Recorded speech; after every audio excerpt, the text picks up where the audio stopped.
Bueno, finalmente con el 55,76% de los votos este domingo la opción en contra ganó en el plebiscito constitucional, por lo que se rechazó por segunda vez ya una propuesta de nueva Carta Magna para nuestro país. Vamos a analizar estos resultados. Nos acompaña Claudio Fuentes, director del Instituto de Investigación en Ciencias Sociales de la Universidad Diego Portales. Muchísimas gracias, Claudio, por estar con nosotros y bienvenido. Gracias a ustedes. La pregunta más difícil, ¿quién ganó ayer?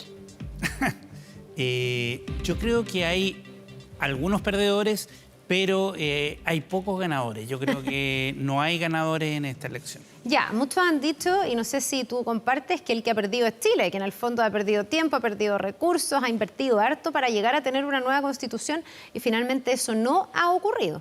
Efectivamente, yo creo que acá lo que muestra este proceso, primero, es el único país del mundo donde dos plebiscitos llegan y no se resuelve el tema constitucional. Eso nos convierte en un récord mundial y eso te habla de la incapacidad de las élites políticas y sociales de llegar a acuerdos y de hacer propuestas que convenzan a las mayorías. Y ese es un problema para la democracia y efectivamente yo creo que el gran perdedor en este caso es Chile en general, porque no logramos resolver el tema de cómo convivir bajo ciertas reglas básicas de convivencia. ¿Cómo lees el resultado de ayer? Que no sé hasta qué punto se puede despojar del resultado del proceso anterior, porque al final uno se empieza a preguntar qué quiere la ciudadanía, en qué está cada una de las personas que vota. ¿Cómo es posible que al principio, con mucha fuerza, se dijo que se aprueba la idea de cambiar la Constitución? Después viene un primer proceso y se frustra con una mayoría aplastante en contra. Y después viene un segundo proceso con la esperanza de que ahora resulte y nuevamente no con la misma aplastante mayoría, pero con una mayoría contundente, de nuevo se le dice que no, con ideas completamente distintas, además, ambos procesos. ¿Qué pasa? ¿Por qué el mundo político, la propuesta que se ha hecho o las propuestas no han logrado conectar con la ciudadanía? Es que, a ver, yo creo que acá lo que hay en Chile son minorías que disputan el poder político y que en algunas veces logran cierto favoritismo ciudadano. ¿Qué pasó en el primer proceso y particularmente en el plebiscito de entrada? Que todos hablan de que hubo un 80% de gente que quería una nueva constitución, pero ese 80% representa solo el 40% de quienes estaban inscritos para votar. Por lo tanto, era minoritario, claro, no era una mayoría. Que en esa época era voto voluntario, era voluntario. Y en el voto voluntario generalmente los que van a votar son los más movilizados. O sea, también hay una sobrerepresentación de quienes a lo mejor querían cambiar las cosas, totalmente, que no necesariamente es compartido por el resto. Claro, y después vienen dos procesos donde hubo propuestas programáticas, lo que se ha llamado identitarias. Una de izquierda o más, de izquierda, y una segunda más de derecha.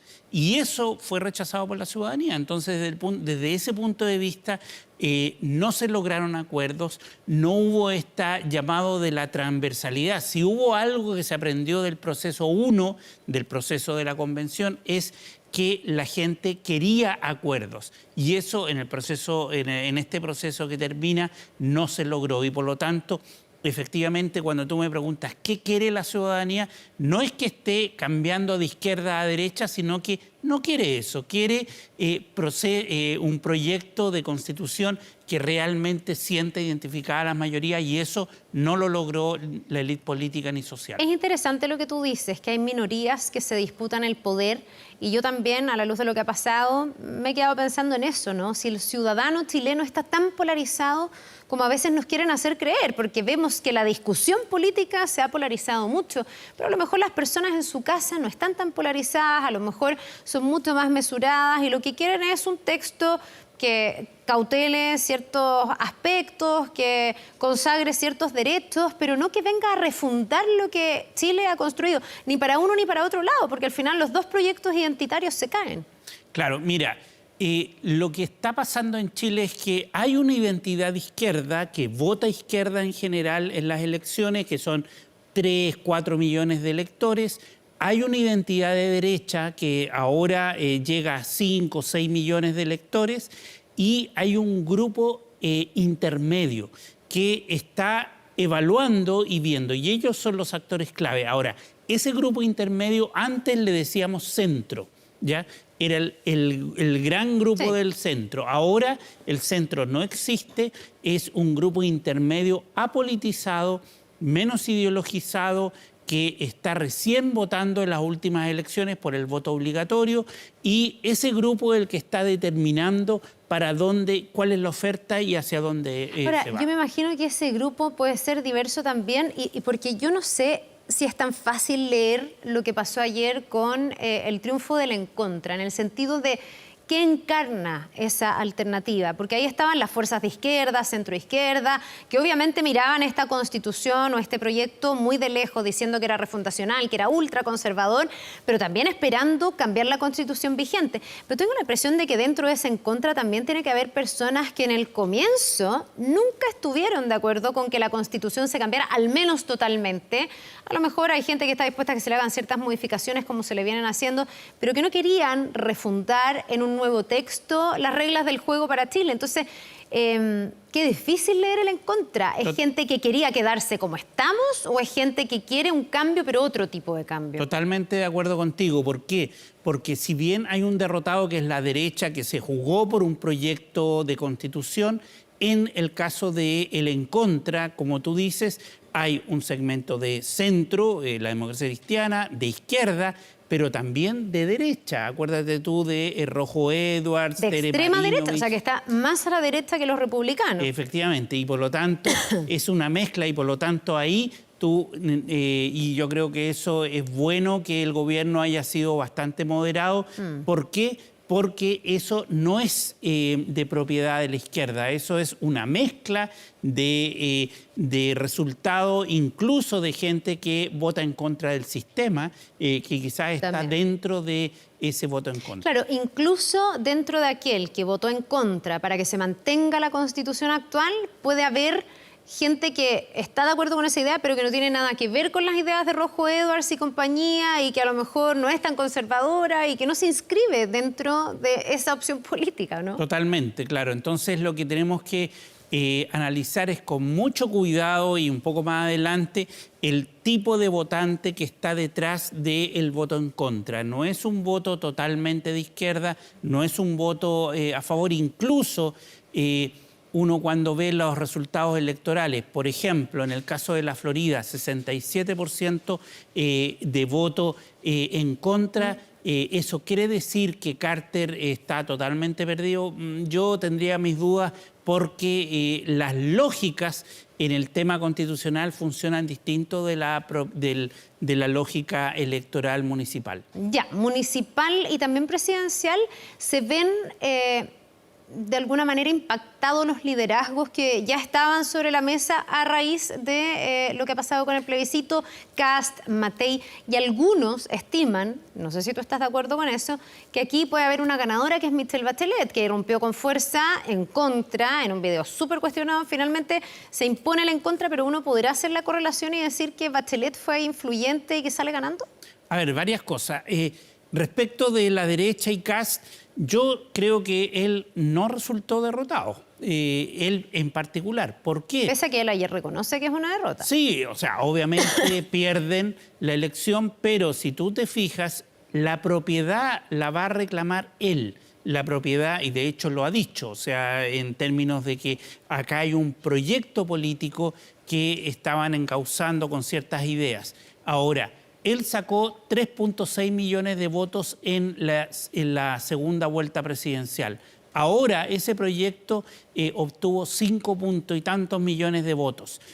Por lo tanto, creció desde el punto de vista electoral, simplemente electoral. Esa es una base de apoyo muy relevante para la presidencial. Por lo tanto, desde ese punto de vista hay que tener cuidado con decir acá resultó derrotado Kast. Yo creo que aumenta sus votos respecto de hace un año o 2 años de la presidencial. Pero ¿será la gente que está a favor, toda esa gente más partidaria de Kast que una Evelyn Matei, u otro liderazgo de derecha? Porque aquí tenemos fuerzas distintas. O sea, en el Consejo, obviamente, los republicanos eran los que tenían la mayoría, pero me imagino que en el electorado debe haber gente de centro-derecha, del tradicional Chile Vamos, y otros simpatizantes o militantes de republicanos. Totalmente de acuerdo, pero una cosa es lo que la gente vota, otra cosa es lo que los actores van a reclamar. Y los actores van a actuar diciendo... Ahí tiene un buen argumento Kast. Claro, y por lo tanto, ahí va a haber una disputa de la derecha. Y la pregunta va a ser si Chile Vamos va a querer distanciarse de Kast o no, o va a seguir intentando acordarse. Y esto va a pasar muy rápidamente. Viene la necesidad de establecer un acuerdo municipal. Eso es de aquí a marzo. Segundo, a nivel legislativo, van a haber proyectos de ley y la pregunta va a ser... ¿Chile Vamos se va a subir al carro de los republicanos o va a empezar a mantener distancia? Esa decisión estratégica viene ahora. Y por lo tanto, la pregunta presidencial en la derecha queda instalada. En la izquierda... Espérame, antes de pasar a la izquierda, Evelyn Matei sale fortalecida, sale debilitada. Ella se sumó finalmente a la favor, pero no fue un rostro permanente de la favor y al principio, de hecho, tenía muchos reparos. Finalmente se suma, incluso se suma a la campaña, a la franja radial. ¿Ella queda mejor aspectada, peor aspectada o no le influye tanto este resultado? Yo creo que sale perdiendo primero por lo que tú hablas de su indefinición. O sea, esto de estar en los dos lados, yo creo que es castigado por la gente y en general... o sea, ella estuvo al principio en el en contra y después se pasó a la favor. Entonces, esa indefinición, yo creo que el electorado la castiga y fíjate tú el resultado de Providencia. Ganó el en contra, no ganó el a favor. Sí. Como Estuvo más apretado, sí, esperaba. Providencia, respecto de las tendencias de otros Sí, lugares. era esperable porque Providencia es Providencia. O sea, es parte del triángulo de la derecha y ahí perdió. Más al oriente, digamos. Efectivamente.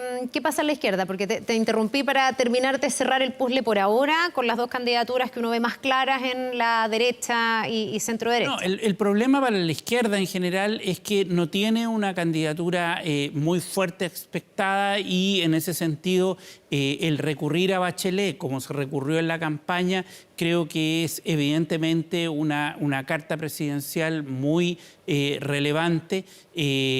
Ahora vamos a ver si ella va a querer. Ella siempre no ha cerrado la puerta, pero lo que dice es que ojalá haya otros actores. El problema de la izquierda es que no ha logrado constituir una fórmula y eso es lo más interesante, es que el principal partido de la izquierda, que es el Partido Socialista, no tiene una carta presidencial asegurada todavía. Ya, y después de la derrota, además del primer texto, y con la eventualidad de que los candidatos estén más en el socialismo democrático que en las otras fuerzas que sostienen al gobierno, uno también se pregunta, Claudio, si en el fondo no se frustra o no se trunca un proyecto generacional que venía a representar esta nueva clase gobernante, por así decirlo. Ya te voy a preguntar específicamente por el presidente Boric y lo que esto significa para su mandato, pero las renuncias vienen desde antes, los giros políticos vienen desde antes.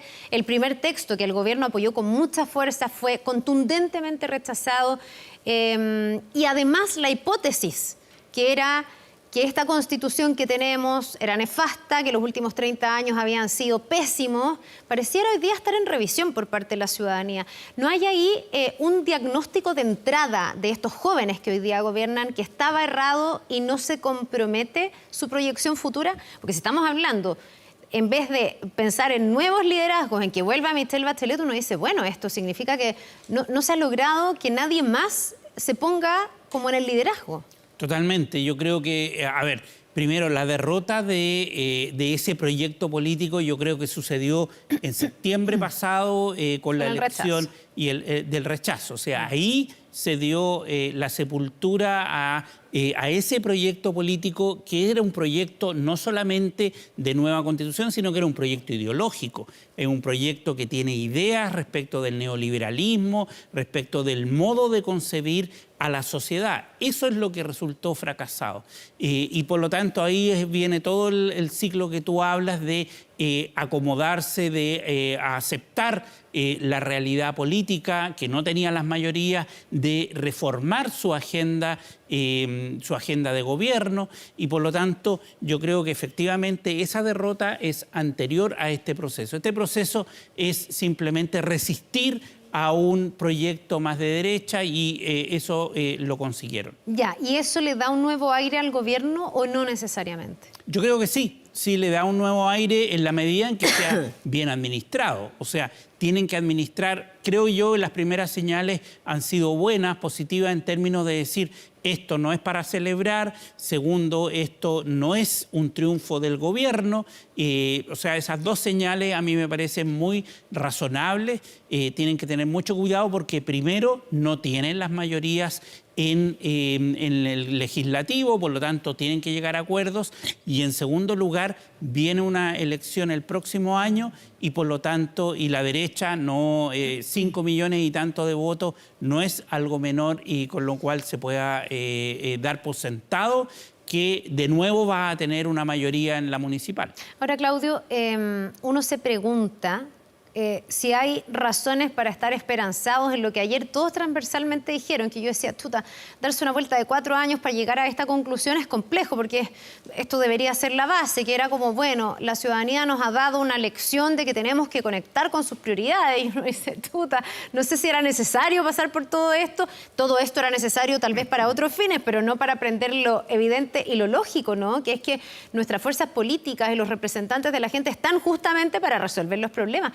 Lo que ha pasado en el último tiempo es que los acuerdos no llegan, y lo que demuestra de alguna manera, me imagino, 2 procesos truncados, que el mundo lo mira con mucha sorpresa, es que nuestra clase política, no me gusta tanto llamarlo así, pero nuestros liderazgos no logran leer a la ciudadanía, no logran saber cómo conectar, o lisa y llanamente no quieren conectar y al final están en una disputa entre ellos permanente, muy polarizada, y dejan de lado la aspiración cotidiana de las personas. ¿Cómo se resuelve eso? ¿Cuánta esperanza podemos tener? ¿O cómo podría cambiar ese escenario? A mí lo que me preocupa es que desde anoche mismo los sectores políticos insisten con la misma lógica, es decir, no hay una reflexión respecto de llegar a acuerdos hasta que duela.